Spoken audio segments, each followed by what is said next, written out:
저희가 지난주에 하나님께서 그 훈련 과정을 통해서 저희가 하나님 앞에 더 가까이 나아가는 하나님과 화평을 이루는 그 과정들을 허락해 주신다고 말씀을 보았었죠. 그래서 특별히 바울을 통해서 하나님께서 용광로의 경험을, 환란의 경험을 통해서 그 유명한 로마서 지금 5장 말씀 저희가 보죠. 어떻게 하나님과 화평을 이루어 나갈 것인가, 하나님과 화평을 이루자 하는 것이 지금 주제인데, 그 핵심 내용인데, 어떻게 이 화평을 이루어 나가나? 화평이라는 것을 그냥 단순하게 하나님과 화목하게 지낸다는 것이 아니라 더 적극적으로 나가면 우리가 하나님과 화평을 이룰 수가 없죠. 예수님께서 우리에게 화평의 길을 허락해 주셨어요. 그래서 왜 허락해 주셨나? 하나님의 영광을 위해서, 하나님을 기쁘시게 해드리기 위해서. 그래서 하나님과 화평을 이룬다는 것은 그냥 적당히 그냥 내가 은혜 가운데 거하면서 신앙생활하고 봉사생활하고 하는 것이 아니라 본질적으로 저희를 향하는 하나님의 큰 뜻이 무엇인가 그것을 깨닫고 그 하나님을 기쁘시게 해드릴 때 하나님이 영광을 받으시죠. 그래서 거기까지 지금 들어가는 것입니다. 그 과정이 어떻게 하나님의 뜻을 알고 창조 목적이죠. 순종해 나갈 수 있나? 지금 이런 환란을 통해서 인내를 만드신다 그랬어요. 인내는 그냥 단순하게 오래 참아야지 하는 것이 아니라 하나님의 인격을, 하나님의 성품을 내 안에서 만드시는 것으로 인해서 저희가 기뻐하는 거예요.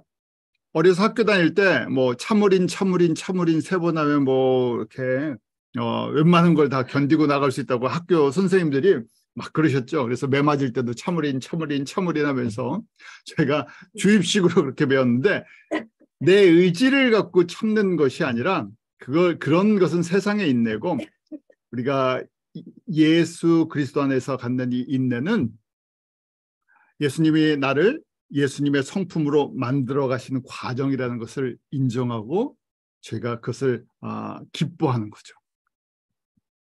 이 과정을 통해서 내가 예수님의 인격으로 변화되는 과정이구나.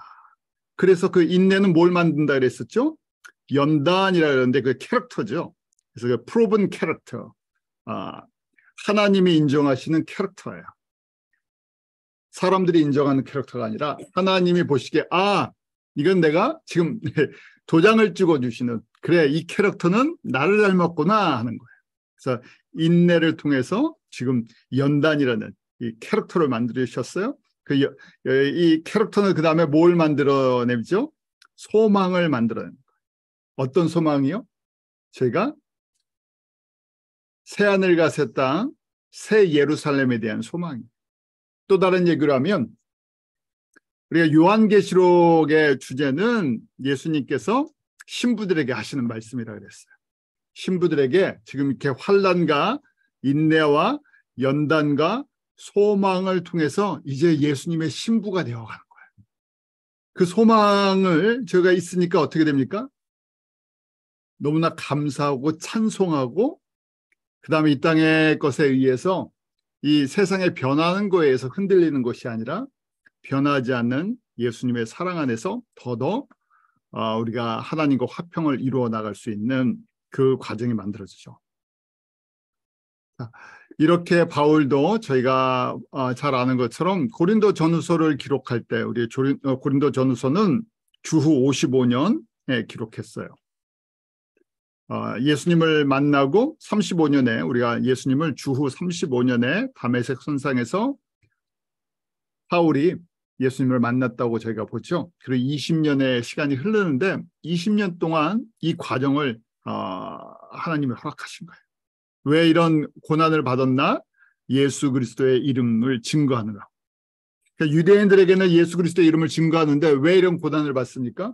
그 당시 유대인들은 예수님이 하나님의 아들이라고 하고 증거하면 무슨 문제가 생겨요? 유대인들에게 예수님이 하나님의 아들이라고 이야기하면 신성모독죄가 됩니다. 왜 신성모독죄가 되죠?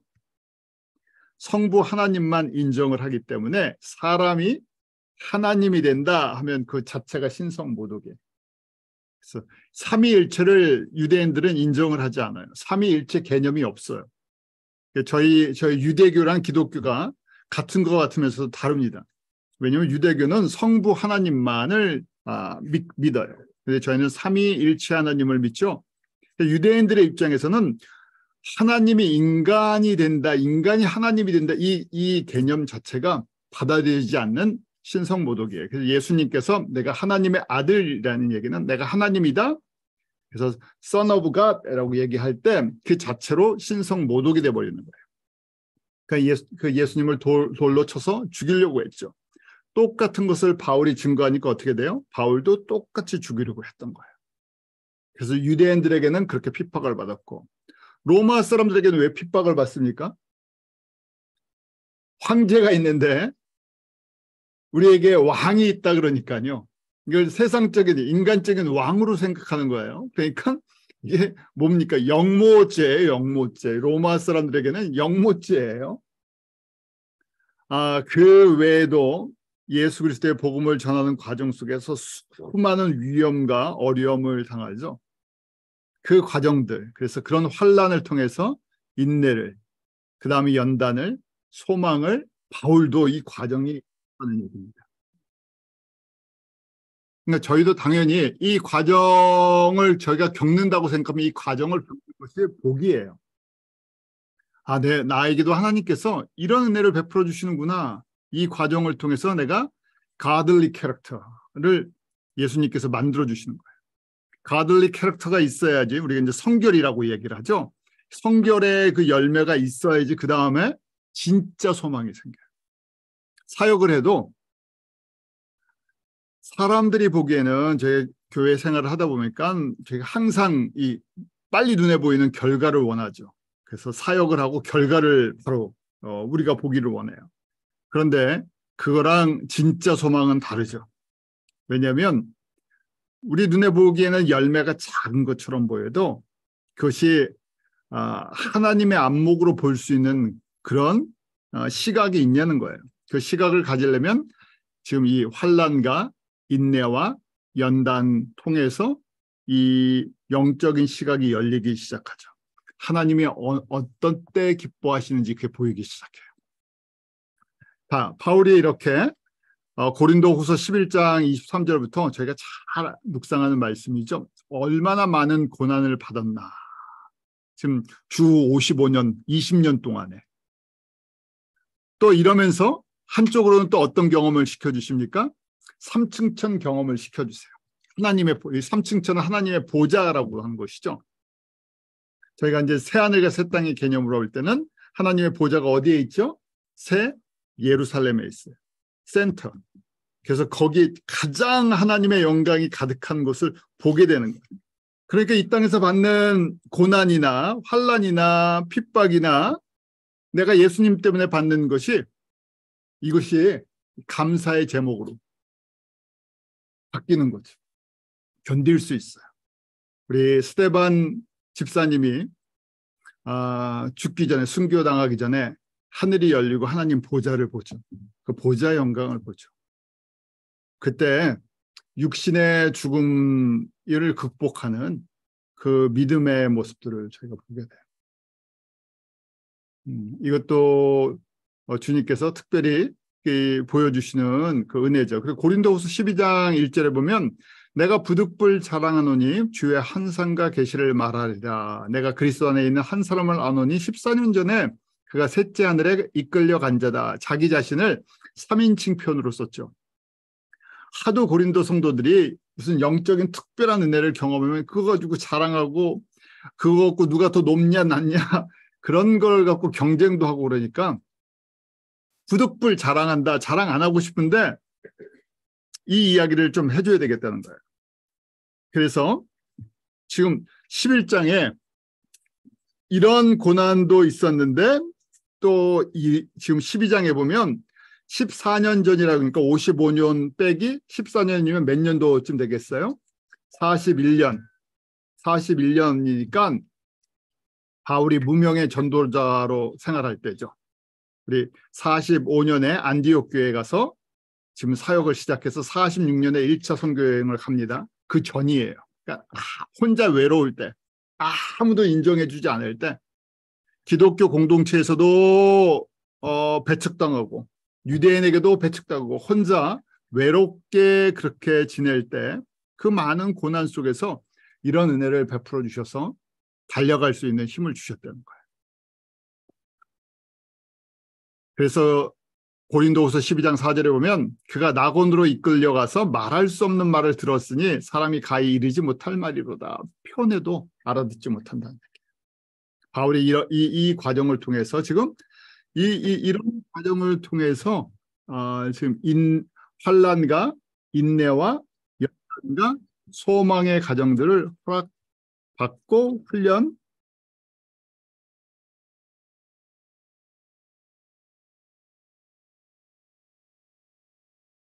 그래서 이 모든 것들을 잘 감당하고 있는 것이죠.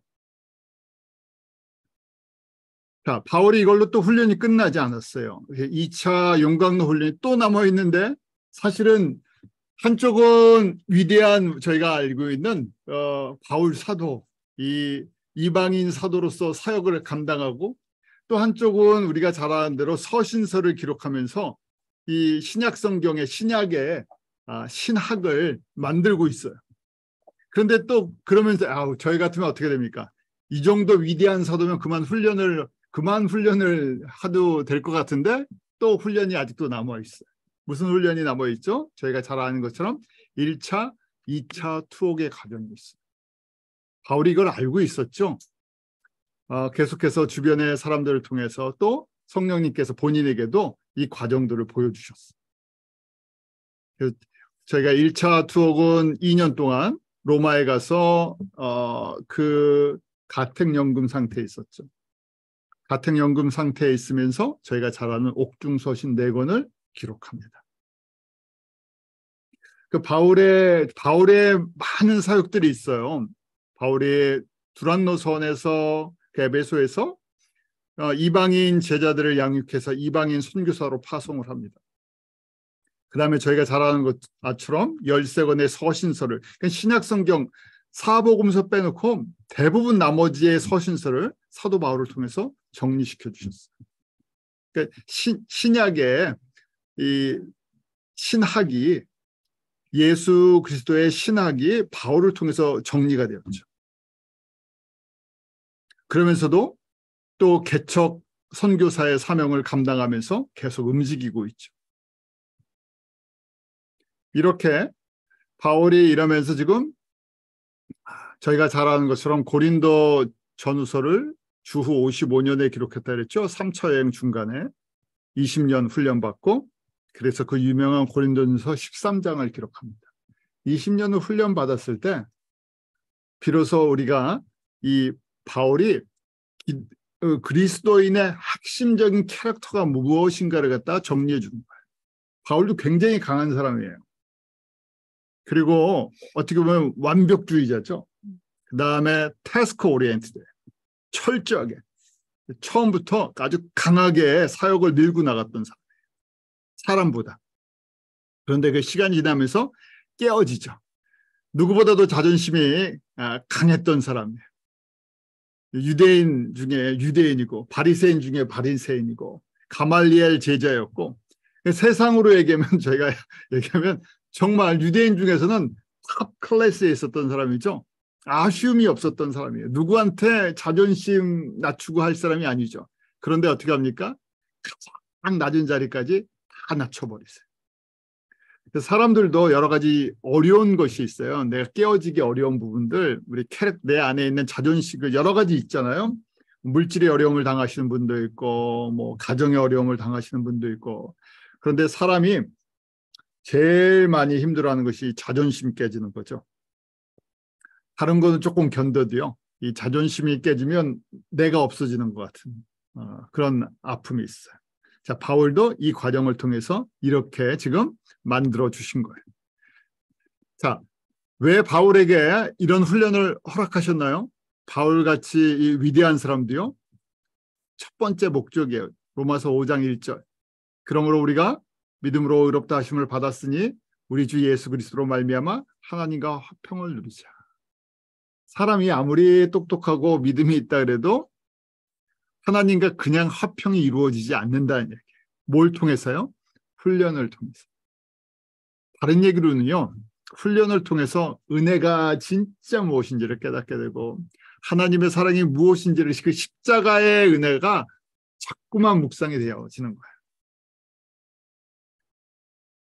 그래서 사실은 예수님을 닮아가는 이 과정들이 만들어지는데 우리가 육신은 나이가 먹고 성장이 멈추죠. 뭐 20대 전후에서 성장이 멈춥니다. 그 다음에 조금 유지하다가 이제 나이가 들면서 이제 여러 가지 뭐 갱년기도 오고 노년기도 오고 그러죠. 막을 수가 없어요. 그런데 영적으로는 어떻습니까? 영적으로는 계속 성장할 수 있어요. 굉장히 반가운 소식이죠. 저희가 육신은 우리가 이 부패하고 쇠하이지만요. 영은 우리의 영 안에 우리 예수님을 담는 이 부분은요. 계속해서 성장할 수 있어요. 성장은 저희가 지금 계속 9번째 4장에서도 봤지만 믿음이 성장하려면 가장 필요한 게 무엇이었죠? 믿음이 성장하려면요. 로마서 10장에도 나오고요. 믿음이 성장하려면 제일 필요한 게 뭡니까? 너무 어렵게 생각하지 마시고요. 말씀이 있죠. 믿음은 말씀을 들으면서 그 말씀은 그리스도 예수의 말씀이에요. 양식도 그렇잖아요. 저희가 아무리 뭐 해도 하루 정말 밸런스 있는 3끼의 음식을 잘 먹고 소화를 시켜야 돼요. 그게 공급이 안 되면 건강을 지킬 수가 없어요. 육신이 망가지면 어떻게 되죠? 다 연결이 되어 있으니까 우리 혼도 망가져요. 이 그릇이랑 내용을 담는 거라서요. 다 같이 연결이 되어 있어요. 반대로 지금 이 안에 이 밸런스를 잃어버리면 다 잃어버리죠. 그래서 지금 하나님 우리 화평을 이루어가는 과정이 그냥 만들어지지 않고 이 과정을 통해서 지금 내가 예수님을 더 알고 예수님을 닮아가고 그 예수님을 닮아갈 때 성장에 어느 정도 됐을 때 비로소 아버지가 기뻐하시는 일이 무엇인지를 볼 수 있어요. 하나님이 정말 우리를 통해서 원하시는 일이 보이지 않으면 어떤 일을 하게 되죠? 내가 보기에 좋은 일들을 하게 돼 있어요. 자, 이 과정을 바울에게 원하셨던 거예요. 정말 하나님 창조 목적을 깨닫고 순종하는 과정들을 바울에게도 똑같이 허락하신 거예요. 두 번째, 바울을 통해서 하나님이 특별한 계획을 갖고 했죠. 영광을 받기를 원하셨어요. 바울을 통해서 예수 그리스도의 복음이 이방인에게 증거되는 그 길을 열게 하셨어요. 왜요? 하나님의 뜻이 이 복음이 어디로 가야 되기 때문에요. 유대인이 먼저가 아니라 이방인에게 가야 되기 때문에. 대부분 예수님의 제자들이 이걸 보지 못했어요. 바울에게 이걸 보여주셨죠. 그러니까 더 특별한 훈련을 많이 시켜주신 거예요. 누구보다도 센트리즘이라는데 이 자민족 의식이 너무 강했던 사람이에요. 제일 안 깨졌던 사람이에요. 근데 이 사람을 변화시켜서 타민족 이방인에게 가게 하시려니까요. 보통 방법으로 되지 않았었죠. 제가 항상 강조하지만 저희가 북미에 사는 것 자체가 하나님의 특별한 은혜라고요. 왜냐하면 저희가 만약에 한번 생각해 보세요. 저희가 한국에 살았으면 똑같은 말씀을 들어도요. 이게 잘 깨달아지질 않아요. 타문화 경험이 약하면요. 우리가 마이너리티로 우리가 감사한 거는요. 또 마이너리티로 소수민족으로 사는 거예요. 여기서 우리가 머저리티로 살면요. 이 또 소수민족이 겪는 아픔을 저희가 잘 몰라요. 이 복음을 전하는 사람들은 항상 소수예요. 그중에 지금 바울처럼 하나님의 영광을 위해서 이 복음이 이방인에게로 흘러가야 하는 예수 그리스도의 말씀이 이방인에게로 흘러가야 된다는 것을 깨닫고 순종하는 사람은 그중에서도 더 소수예요. 그래서 바울이 같은 교인들에게도 예루살렘 교회에 있는 성도들에게도 핍박을 받았잖아요. 왜요? 보는 뷰가 다르기 때문에. 같은 하나님의 자녀들인데 예루살렘에 있는 성도들은 유대인 중심으로 봤어요. 근데 똑같은 바울인데 이게 이민자 그룹이었죠. 디아스포라 유대인이었어요. 깨뜨리니까 이 이 복음이 이방인에 가는 거에 대해서 눈이 열리고 그 다음에 이미 준비가 돼 있었어요. 타문화에서 살았기 때문에. 그래서 로마 시민권도 허락하셨죠. 바울은 왜 로마 시민권을 허락했는지 영적으로는 알지 못했어요. 근데 그 로마 시민권을 통해서 바울이 로마 전체 복음화에 제일 앞장서는 리더가 되죠. 저희도 마찬가지잖아요. 저희가 미국에서 처음에 와서 사는 목적은 다 다르잖아요. 시민권을 받았다고 이제 가정할 때 시민권을 받은 목적이 다 다르실 거예요. 그런데 왜 저에게 시민권을 허락하셨습니까? 바울 케이스를 보니까 저희를 통해서 바울이 이방 선교의 추수를 시작했으면 저희는 뭘 하라고요? 마지막 추수를 하라고요. 그래서 바울도 순교할 때까지 훈련을 받았어요. 68년에 2차 투옥돼서 67년에 잡혀서 68년에 순교하죠. 그리고 순교하기 전에 우리 4차 선교 여행을 65년에서 67년 떠납니다. 그러니까 지금 한쪽에서는 계속 훈련을 받아요. 근데 바울이 영적인 눈이 밝아져서 한쪽에서는 훈련을 받지만 이 훈련 과정 한쪽에서는 훈련을 받고 사명을 감당하고 그 다음에 받을 영광이 있었어요. 그 영광을 위해서 달려가죠. 디모데후서에 보면 바울이 마지막 서신서예요. 자신의 영적인 아들 디모데에게 마지막 유언과 같은 메시지를 남겨줍니다. 그러니까 내가 이렇게 달려왔으니까 너도 이렇게 달려가야 된다는 거예요. 그러니까 지금 곧 자기가 순교당할 거라, 자기가 이제 곧 죽을 걸 알아요. 로마에 지금 갇혀 있는 상태잖아요. 이제 자기가 죽음을 당할 줄 알아요. 그런데 내가 다른 세상 얘기하지 않죠.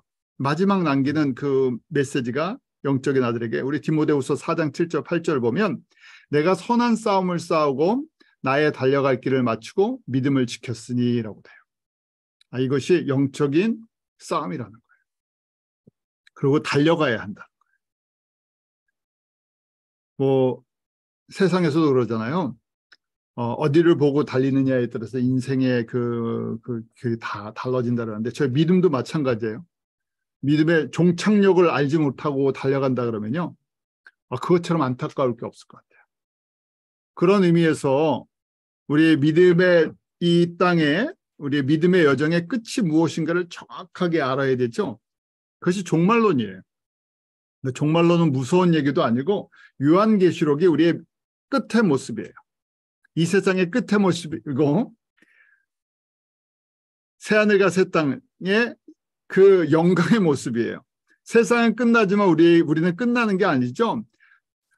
영원한 하나님의 나라와 하나님의 영광이 무엇인지 이 종착역이 무엇인지를 보여주는 거예요. 그래서 그 부분이 잘 정리되어 있어야 되는데 지금 바울이 그걸 지금 디모데에게 남겨주는 거예요. 내가 지금 그 믿음을 가지고 지금 거의 다 달렸다는 얘기예요.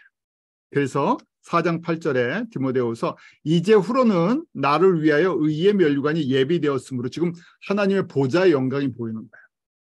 내가 다 달렸다는 거예요. 다른 길로 뛰지 않았다는 얘기예요. 어디로 뛰어야 되는지 알고 뛰는 규칙도 알았어요. 제가 뛰는 규칙을 정확하게 알아야 돼요. 그래서 지금 끝나면 어떻게 된다고요? 의의 면류관이 예비되어 있다. 어떤 사람들에게요? 선한 싸움을 싸우고 온전히 달린 사람들에게. 달리는데 믿음이 필요해요. 많은 교회에서 많은 성도들이 혼돈스러운 게 예수 믿고 구원받는 게 다 공평하다고 생각해요. 구원을 받는 건 공평해요. 은혜로요. 그렇잖아요. 하나님의 자녀가 되는 건 전적인 예수 그리스도의 십자가의 은혜예요. 그래서 사람들이 다 천국은 공평한 사회다, 평등한 곳이다. 거기에 무슨 면류관이 있고 상이 있냐, 영광의 차이가 있냐 이런 개념을 이야기하면 혼돈스러워요. 자, 그 개념이 없으니까 어떻게 됩니까? 그냥 여기서 적당히 신앙생활하면 돼요. 내가 구원에 대한 믿음만 있으면 되니까 각자 좋은 대로 신앙생활을 하는 거예요.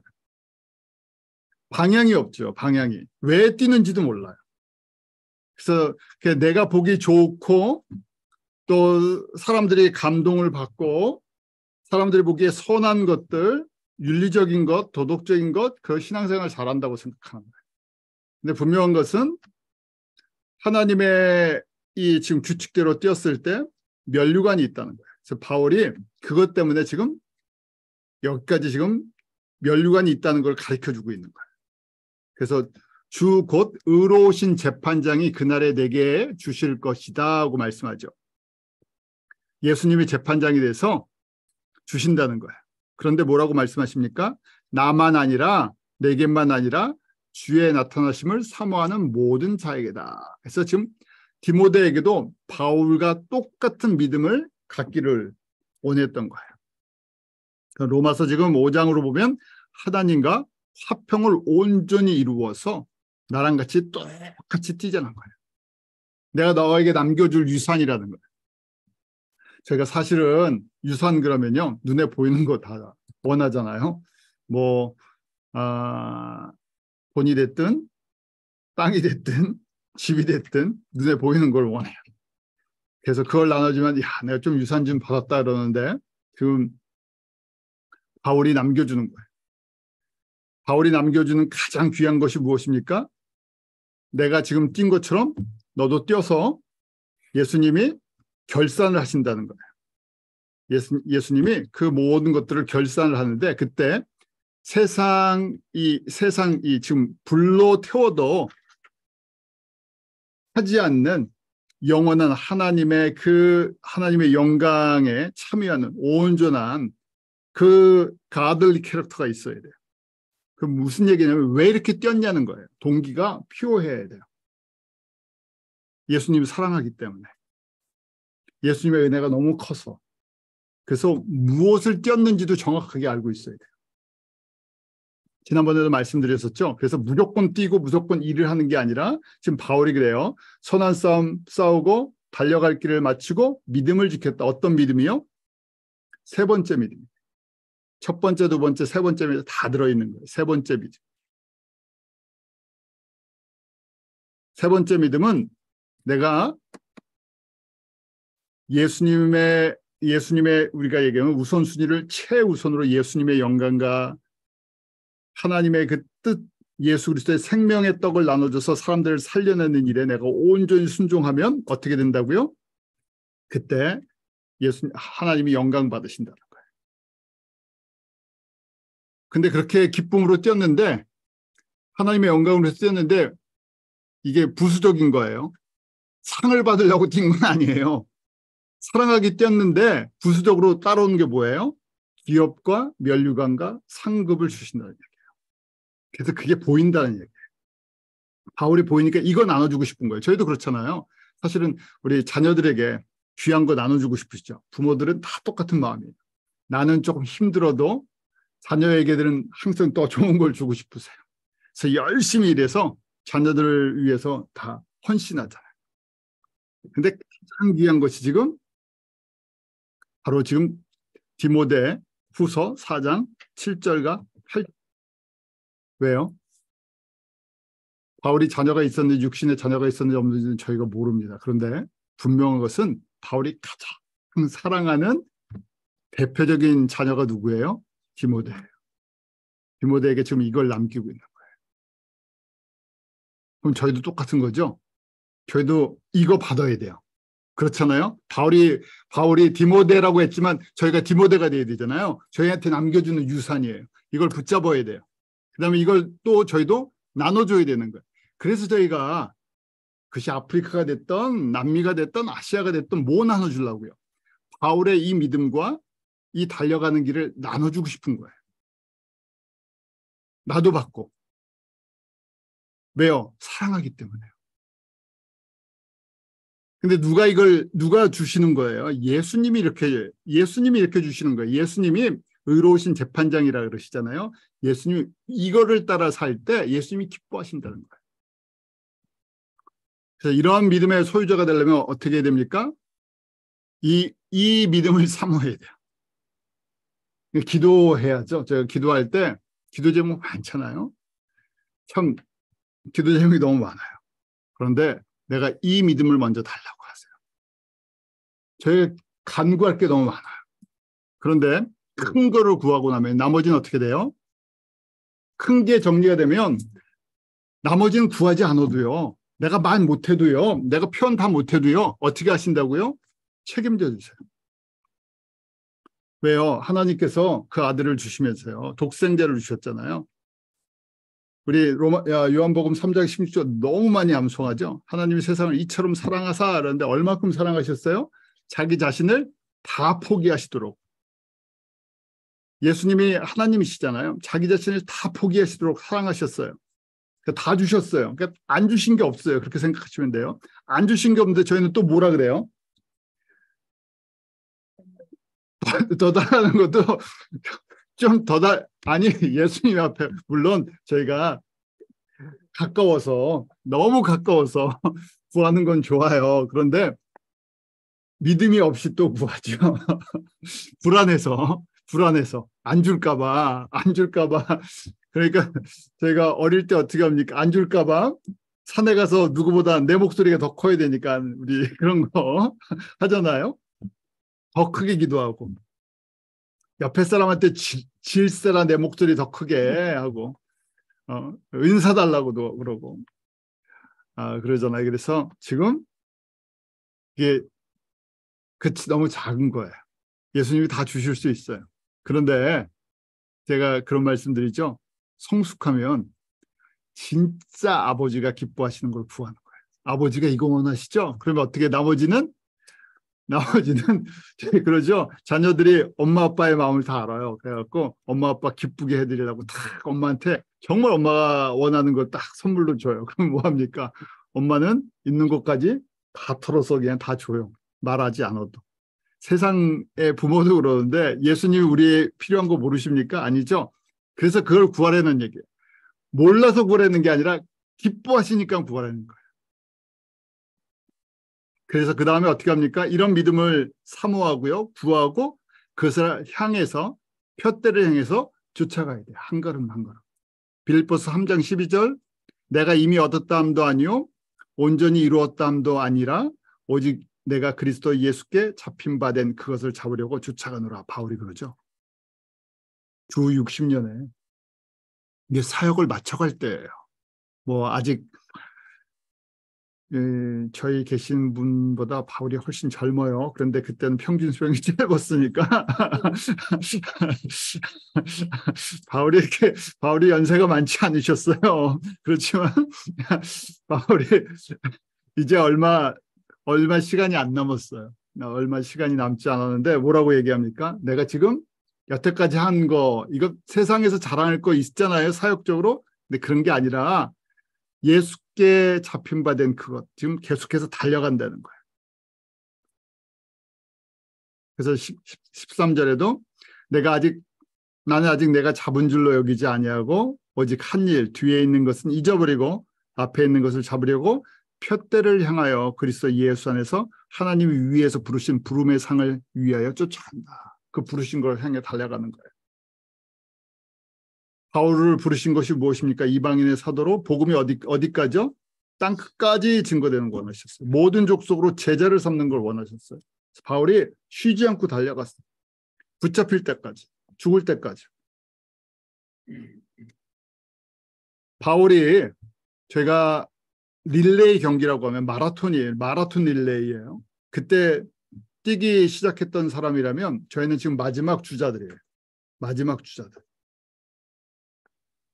그래서 마지막 주자들이라 갖고 저희도 뛰어야 되는 거죠. 언제까지요?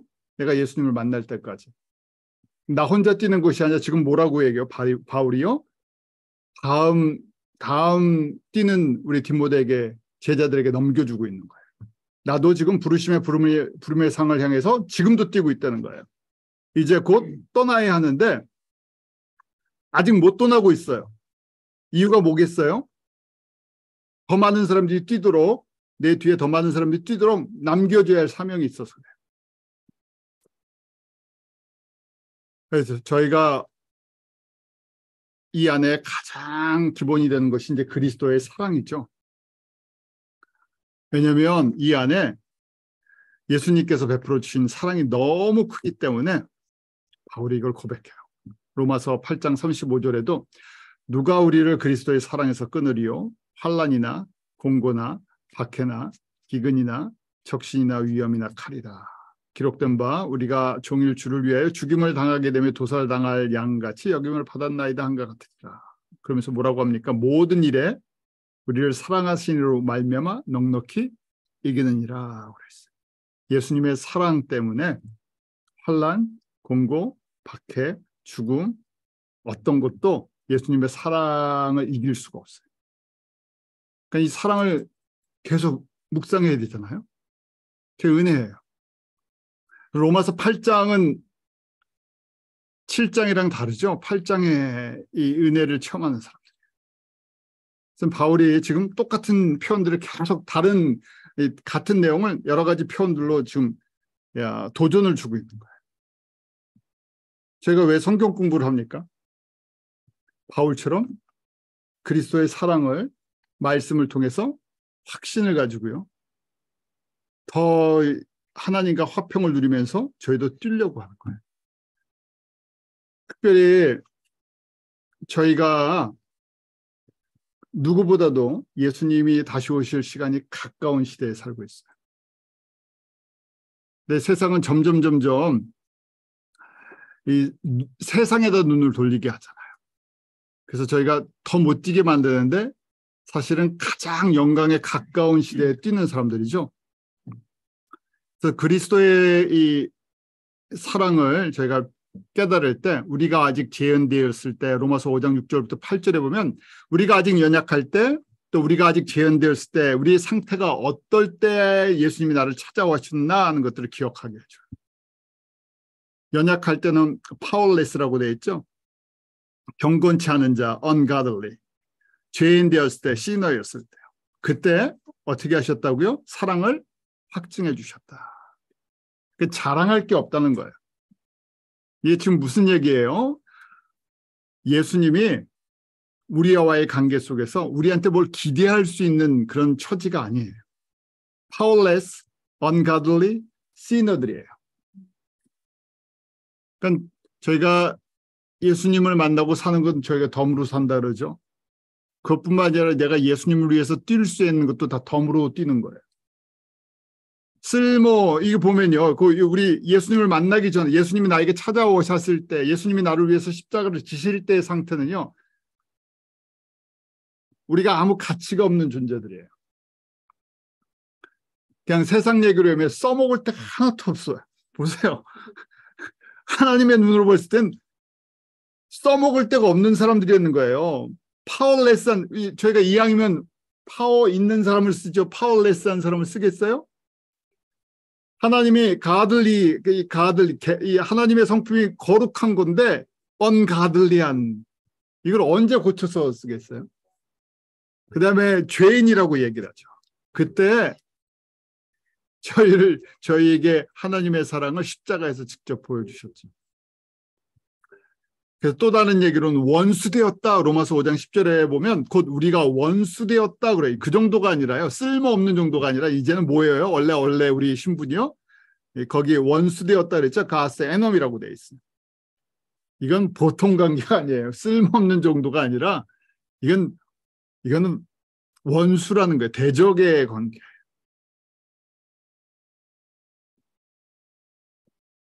그런데 예수님을 통해서 어떻게 해요? 그의 아들의 죽으심으로 말미암아 5장 10절에 그렇게 됐죠. 그의 아들의 죽으심으로 말미암아 어떻게 됐다고요? 화목해 되었다 그랬죠. reconciliation이라는 이 화목이라는 것이다. 깨어진 걸 갖다가 회복시키죠.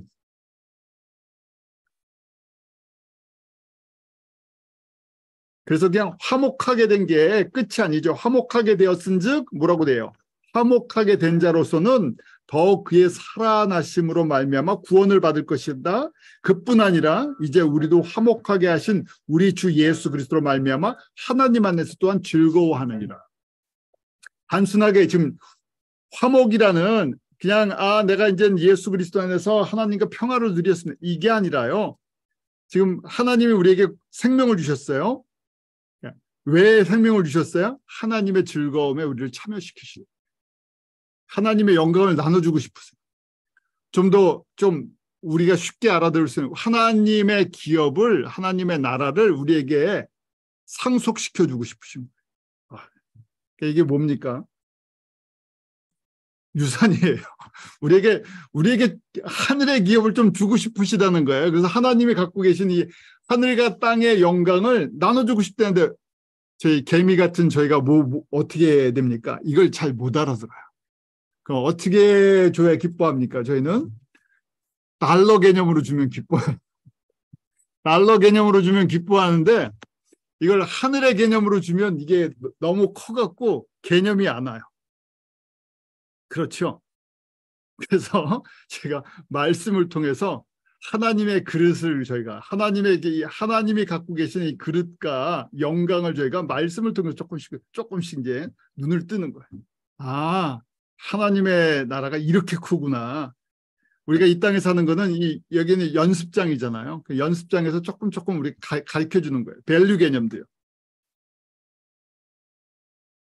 그래서 세상의 지혜를 통해서 이제 하늘의 지혜를 저희가 배워야 되는데 이 시작은 어디예요? 5장 10절, 로마서 5장 10절. 원수되었을 때 그의 아들의 죽으심으로 말미암아라고 돼 있죠. 예수님을 통해서 우리가 reconcile, 우리 회복이 되기 시작. 신분도 회복이 됐어요. 원수에서 자녀로. 그 다음에 신분만 회복이 된 것이 아니라 우리가 예수 그리스도 안에서 이제 성품도 회복이 돼요. ungodly character에서 godly character로. 근데 그 과정이 환난과 인내와 연단과 소망을 통해서 만들어져요. 근데 아무거나 갖다 다 붙이시면 안 돼요. 내 욕심 때문에 생기는 템테이션과 트라이얼은 구별이 되죠. 내가 예수님을 사랑하고 따라가는데 예수님의 이름을 위해서 살아가는데 어려움을 당할 때 그것은 환난이에요. 그리고 또 예수님 때문에 우리가 희생을 해야 돼요. 그 희생은 시간의 희생이 될 수도 있고 물질의 희생이 될 수도 있고 내 꿈을 희생할 수도 있고 내 젊음을 희생이라고 보죠.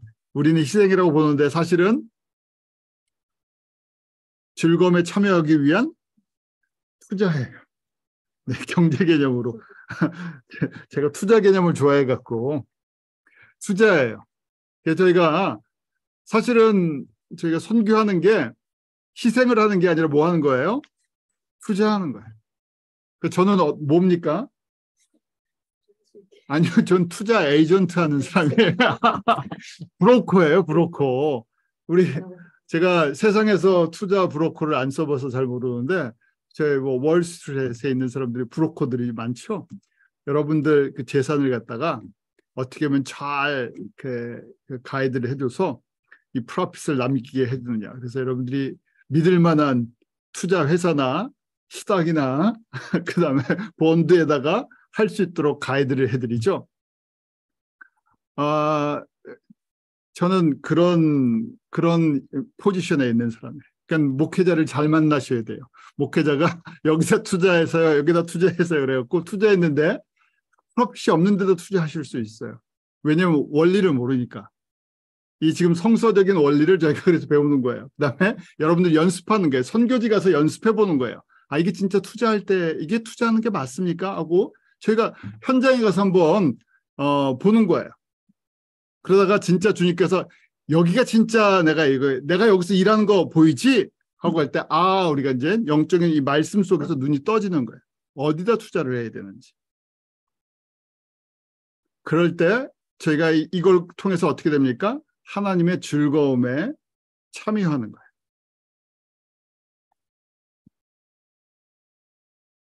로마서에 이런 내용이 있는지 잘 모르셨죠? 로마서 5장이 바울이 지금 이걸 정리를 해주고 있어요. 그래서 로마서가 신학의 꽃이다, 서신서의 꽃이다고 이야기하는 것이 바울이 22년 동안 예수 그리스도를 증거하면서 따라가면서 훈련받으면서 하는 것을 종합적으로 정리하는 거예요. 그래서 로마서가 정리가 되면 사실은 모든 서신서가 다 정리가 되는 거예요. 왜냐하면 로마서보다 더 정리가 되어 있는 서신서는 없어요. 바울 서신의 최고판이니까. 그래서 이 서신서가 딱 정리가 되면 결국은 다른 서신서도 여기서 다 적용이 돼요. 다른 얘기로 하면 신약 성경의 복음서 빼고 나머지 서신서가 다 정리된다는 얘기예요.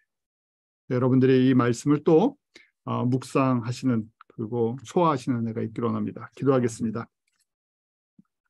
하나님 참 감사합니다. 저희들 바울을 통해서 저에게 주신 하나님의 말씀을 저희로 듣게 하시고 이 말씀이 저희 가운데 믿음으로 열매 맺기를 원합니다.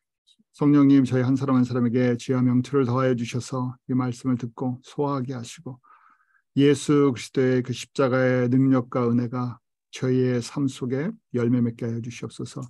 예수 그리스도의 이름을 저희가 신뢰하고 부르짖습니다.